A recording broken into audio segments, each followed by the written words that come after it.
Hello, my name is Lisa Shea, and I'm here to talk with you today about doing a 10-minute meditation video. When you're doing a 10-minute meditation video, the most important thing to start with is to know that you're going to do 10 minutes. This is pretty straightforward if you're following a YouTube or other kind of online video, because the video is geared towards the 10-minute, and that way you know when the video is done that you're going to have reached your 10-minute mark. If you want to do your own video, it's good to have some sort of a timing technique. I like to use visual timers because then you can glance over it and know at a glance how much time you've got left on it. And as it counts down, the little wedge of red gets smaller. So it's very easy just to look at it and know what portion is left instead of having to do math in your head. But if you just got a smartphone, most smartphones have some sort of an app on them so that you can get an app that will tell you how much time is left. And Kindles and other sorts of tablets and laptops will all do that sort of thing. You can get a regular kitchen timer that will be able to count down for you, or you can set a radio or a clock or anything else that you've got in the house like that to do a 10-minute timer. So make sure you've got some sort of way so you know when the time period is up that you're going to be working with. The next thing you want to do is think about whether you want to have a focus point or not. Some people just like to meditate and not have any sort of focus point. They just let their mind go blank for the 10 minutes. Some people find it's more helpful to have something to focus on. One of the things you can focus on is a crystal. This is an amethyst crystal that I've got. Some people like to focus on candles. I recommend using a flameless candle, like an LED candle if you're going to do that, just for safety reasons. But if you're very set on having a flame candle, then you can use that. Or pretty much anything else, a flower. There's all sorts of different things that you can focus on to help you focus on what you're wanting to meditate on. The other way that you can meditate is to meditate on a sound.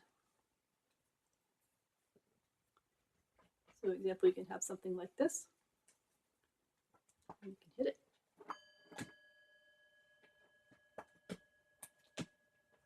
And you can meditate on listening to that sound as the sound fades away.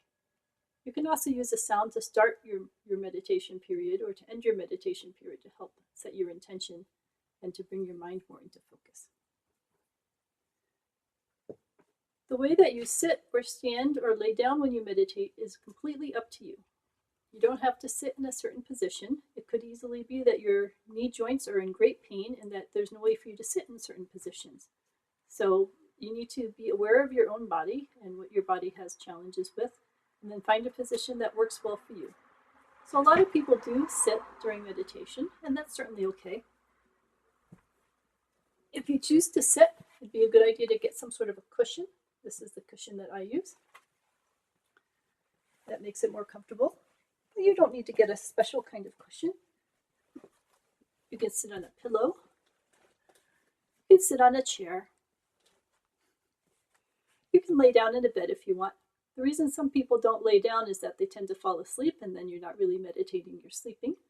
But if you don't tend to fall asleep when you lay down, or if you're bedridden, there's all sorts of different reasons why laying down may be the most appropriate way for you to meditate. Go with what feels comfortable to you. Go with what makes you relaxed and calm and able to clear your mind.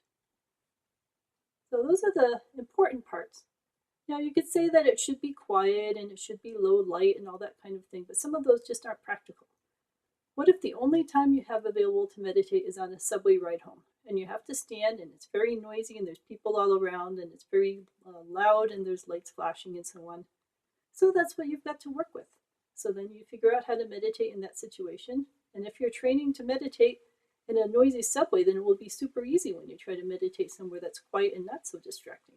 Or who knows, it could be even harder because you've gotten used to meditating in a subway. So just do the best that you can in the situation that you're in. And don't get grumpy if there's noise or if there's something else, because a point of meditation is to learn to release those kinds of stress, to notice the things that are going on around you and to let them go and just relax. So we'll talk about all of that in later meditation videos. But for now, the keys for a 10-minute meditation is to have a way to count down your meditation and make sure that you know that it's 10 minutes or whatever time that you set. If you choose to have a focus, to have that focus there for you to look at, and to be comfortable in however you choose to sit or stand or walk or lie down or so on. Feel free to ask me any sorts of questions in the comments. I'm happy to answer questions.